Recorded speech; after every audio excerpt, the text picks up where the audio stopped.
سره اسلامي امارت دومره په سړه سینه باندې د رسنیو سره تعامل کوي چې پرون بله ورځ تاسې د همدې سټیج څخه د افغانستان د اسلامي امارت د افغانستان د ولس دښمنانو ته د بغاوتګرو ته د جبهه مقاومت ملي برای نجات افغانستان لقب ورکول کیږي لیکن موږ تاسو سره یو لویه تخطي ده موږ تاسو سره بد برخورد نه ده کړی په دې ډګر کې درسته ده تاسو یو تخطي وکړله پرون بله ورځ د همدې سټیج څخه چې بغاوتګرو ته تاسو وویل چې جبهه مقاومت ملي برای نجات افغانستان کوم ملي مقاومت کوم نه دا ستاسې تعبیر یو د هغو تعبیر یو دا ده چې ته یو تعبیر ورکوې آیا په تېرو 20 کلونو کې تاسو د افغانستان اسلامي امارت د افغانستان اسلامي امارت نوم اخیستی و خو یا به مو ورته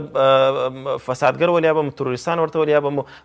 کوم نومونه ورته اخیستل اوس د افغانستان هغه دښمنانو ته چې تر اوسه پورې په کابل کې خلک اختطاف کول غلاوې کولې نن تللي د پنجشیر په یو دره کې د غلو غوندې پراته دي او هغو ته تاسو د جبهه مقاومت ملي برای نجات افغانستان کوم مقاومت ملی نجات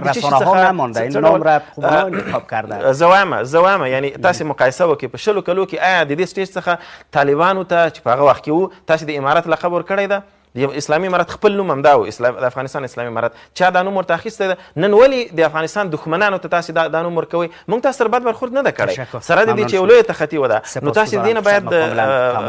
مقایسه کړئ چې موږ څومره ګزاره کوو